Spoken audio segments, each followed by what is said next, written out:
स्वागत है आपका अपने YouTube channel the way of chemistry पर। आज हम लोग चर्चा करेंगे विद्युत अपघटनी सेल और विद्युत रासायनिक सेल के अंतर के बारे में, अर्थात विद्युत रासायनिक सेल और विद्युत अपघटनी सेल में क्या अंतर है। क्वेश्चन है, विद्युत अपघटनी सेल और विद्युत रासायनिक सेल में अंतर स्पष्ट करें। Differentiate between electrolytic cell and electrochemical cell. विद्युत अपघटनी सेल और विद्युत रासायनिक सेल में अंतर को हम लोग कुछ इस प्रकार से व्यक्त कर सकते हैं। एक सारणी बना लेते हैं, इसकी बाईं ओर लिखते हैं विद्युत अपघटनी सेल यानी इलेक्ट्रोलाइटिक सेल को इलेक्ट्रोलिसिस प्रोसेस से संबंधित है, और विद्युत रासायनिक सेल यानी इलेक्ट्रोकेमिकल सेल से। इसमें विद्युतीय ऊर्जा की सहायता से रासायनिक अभिक्रिया संपन्न कराई जाती है।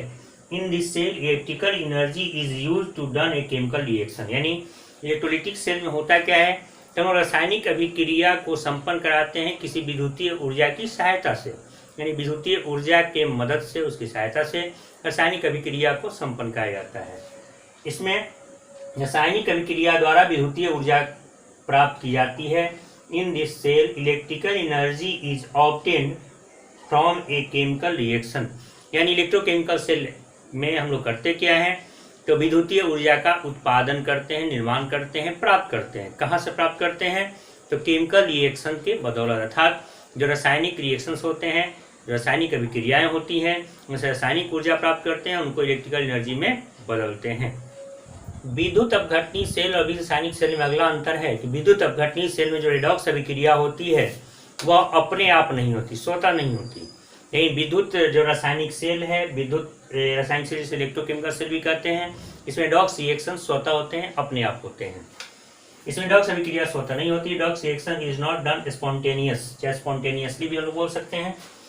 इसमें रेडॉक्स अभिक्रिया स्वतः होती है। Redox reaction take place spontaneous, माने अपने से होगा इसमें, और इसमें अपने से नहीं होगा। लेकिन एक चीज यहाँ ध्यान देंगे, ये रेडॉक्स रिएक्शन है क्या, जब ऑक्सीकरण और अवकरण अभिक्रियाएं दोनों साथ साथ होती है तो उसे हम लोग रेडॉक्स कहते हैं। हम लोग पीछे चर्चा कर चुके हैं, जहाँ ऑक्सीकरण होता है उसे हम लोग एनोड, जहाँ अवकरण होता है उसे कैथोड कहते हैं। और ये रिएक्शन चूंकि दोनों साथ साथ होते हैं तभी एक सेल बनता है, तो जाहिर सी बात है कि एनोड और कैथोड वाले जो रिएक्शन हो रहे हैं वहाँ ऑक्सीकरण और अवकरण दोनों हो रहा है, इसको संयुक्त रूप से हम लोग रेडॉक्स कहते हैं। जब हम बात करते हैं विद्युत अपघटनी सेल और विद्युत रासायनिक सेल में अंतर में, तो एक प्रमुख अंतर यह भी है कि विद्युतीय अपघटन की जो प्रक्रिया होती है, विद्युतीय अपघटन की प्रक्रिया विद्युत अपघटनी सेल में होती है, तो उसमें एनोड का चिन्ह हमेशा धनात्मक और कैथोड का चिन्ह ऋणात्मक होता है।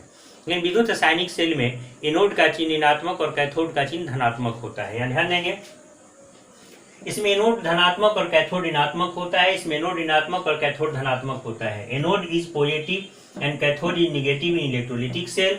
Anode is negative and cathode is positive in electrochemical cell. तो साइन तो यहाँ अंतर है, लेकिन एक चीज यहाँ ध्यान देंगे, एनोड दोनों ही प्रोसेस में ऑक्सीडेशन संपन्न कराता है। यानी एनोड पर दोनों ही प्रोसेस में ऑक्सीडेशन होता है, कैथोड पर दोनों ही प्रोसेस में रिडक्शन होता है। चिन्ह भले ही अलग अलग हो, तो चिन्ह के माध्यम से अंतर है, लेकिन एनोड पर हमेशा ऑक्सीडेशन यानी ऑक्सीकरण और कैथोड पर हमेशा अवकरण होता है, चाहे प्रक्रिया विद्युत अपघटनी सेल की हो चाहे विद्युत रासायनिक सेल की हो। इन यहाँ पर हम लोग अंतर के बारे में चर्चा कर रहे हैं। तो इस प्रोसेस में एनोड धनात्मक और कैथोड ऋणात्मक होता है, इस प्रोसेस में एनोड ऋणात्मक और कैथोड धनात्मक होता है। इन दोनों में एक प्रमुख अंतर यह भी है कि यदि हम लोग बात करते हैं विद्युत अपघटनी सेल की, तो इसके दोनों इलेक्ट्रोड एक ही विलयन में या फिर एक ही वैद्युत अपघट्य में डूबे होते हैं।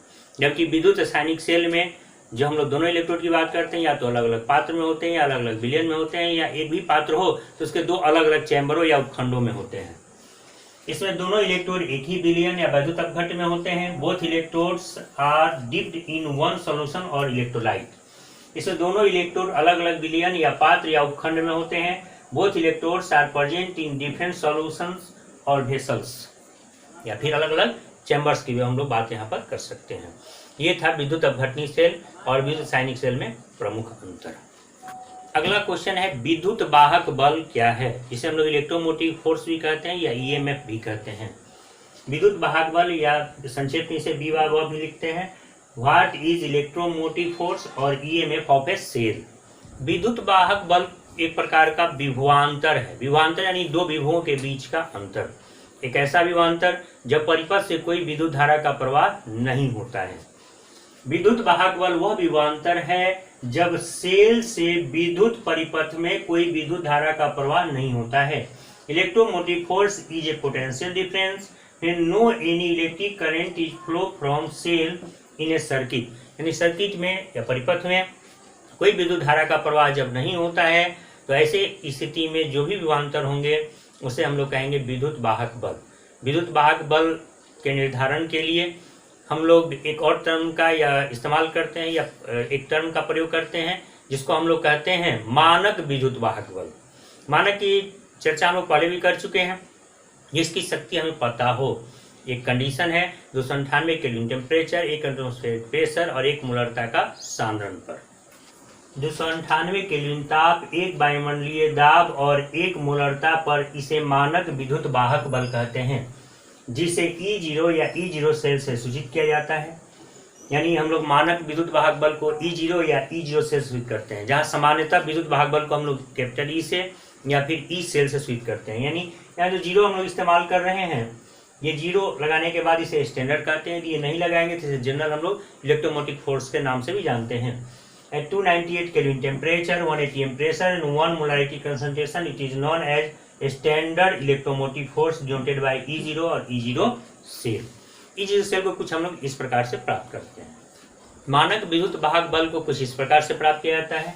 E0 सेल या E0 से हम लोग इसको इंडिकेट करते हैं, बराबर होता है E0 right minus E0 left. पिछले वीडियो में हमने चर्चा की थी, जब सेल का रिप्रेजेंटेशन करते हैं तो राइट में हम लोग लिखते हैं कैथोड को और लेफ्ट में लिखते हैं एनोड को। E0 राइट की जगह हम लोग E0 कैथोड लिख सकते हैं और E0 लेफ्ट की जगह E0 एनोड लिख सकते हैं। और कैथोड पर रिडक्शन यानी अवकरण होता है और एनोड पर ऑक्सीकरण होता है यानी ऑक्सीडेशन होता है। ये तीनों का अर्थ एक ही है। ई सेल बराबर E0 right minus E0 left. Right में चूंकि कैथोड को लिखते हैं और कैथोड पर रिडक्शन होता है, लेफ्ट में चूंकि हम लोग एनोड को लिखते हैं और एनोड पर ऑक्सीडेशन होता है। इसी को संक्षेप में लिखा जाता है ER माइनस EL। तो राइट यानी R और लेफ्ट यानी L। इसको लिखा जाता है E0C, C मतलब कैथोड, और E0A यानी एनोड। इसी को संक्षेप में लिखा जाता है E0R माइनस E0O। तो R यहाँ पर इंडिकेट करता है रिडक्शन को और O इंडिकेट करता है ऑक्सीडेशन को। यह है मानक विद्युत वाहक बल को प्राप्त करने का तरीका। मुक्त ऊर्जा के साथ भी इसका संबंध होता है, जो कुछ इस प्रकार से होता है। किसी अभिक्रिया के लिए आवश्यक ऊर्जा परिवर्तन को मुक्त ऊर्जा परिवर्तन कहते हैं। इसे हम लोग डेल्टा जी से सूचित करते हैं। यह नियत ताप और नियत दाब पर यानी कांस्टेंट टेम्परेचर और प्रेशर पर कुल संपादित कार्य के बराबर होता है। ऐसे केस में मुक्त ऊर्जा के साथ इसका संबंध कुछ इस प्रकार से होता है। यानी रिलेशन जो है फ्री एनर्जी, मुक्त ऊर्जा को हम फ्री एनर्जी कहते हैं। तो फ्री एनर्जी के साथ जो इसका संबंध है कुछ इस प्रकार से होता है, माइनस डेल्टा जी बराबर NFE। माइनस का यहाँ चर्चा इसलिए किया गया क्योंकि कोई रिएक्शन तभी संपन्न होता है जब मुक्त ऊर्जा का परिवर्तन का जो मान है वो निगेटिव हो, और ऐसी अवस्था में एक सेल कार्य करता है। इससे नेगेटिव चिन्ह का प्रयोग किया गया है। इस नेगेटिव चिन्ह को इधर ले गए तो डेल्टा जी बराबर माइनस NFE। इसी तरह से मानक मुक्त ऊर्जा की बात करेंगे तो मानक सेल की बात कर रहे हैं। माइनस रिएक्शन यही है, केवल स्टैंडर्ड कंडीशन की बात कर रहे हैं हम लोग यहाँ पर। 298 केल्विन ताप, 1 एटमॉस्फेरिक दाब और 1 मोलरता के सांद्रण पर माइनस डेल्टा जी 0 बराबर NFE 0 या फिर डेल्टा जी 0 बराबर माइनस NFE 0। मैंने माइनस चिन्ह को इधर हम लोग ले आकर के इस समीकरण को हम लोग रिप्रेजेंट कर रहे हैं या फिर नोट कर रहे हैं। इस समीकरण से यह स्पष्ट है कि एक सेल यानी विद्युत रासायनिक सेल तभी कार्य करता है जब मुक्त ऊर्जा परिवर्तन का मान ऋणात्मक होता है। डेल्टा जी का मान ऋणात्मक होगा तभी एक सेल कार्य करेगा।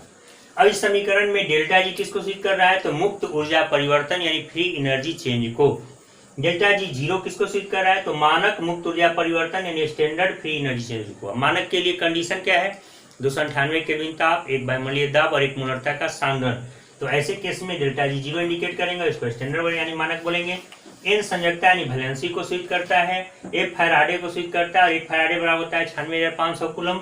ई विद्युत वाहक बल यानी इलेक्ट्रोमोटिव फोर्स को सूचित करता है और E0 मानक विद्युत वाहक बल यानी स्टैंडर्ड इलेक्ट्रोमोटिव फोर्स को सूचित करता है। E0 यानी मानक यहाँ पर 298 केल्विन ताप, 1 वायुमंडलीय दाब और 1 मोलरता के सांद्रण पर इलेक्ट्रोमोटिव फोर्स को यह सूचित करता है। यदि वीडियो पसंद आया हो तो इसे लाइक करें। यदि अभी तक चैनल को आपने सब्सक्राइब नहीं किया है तो सब्सक्राइब करें और ज़्यादा से ज़्यादा शेयर करें। धन्यवाद।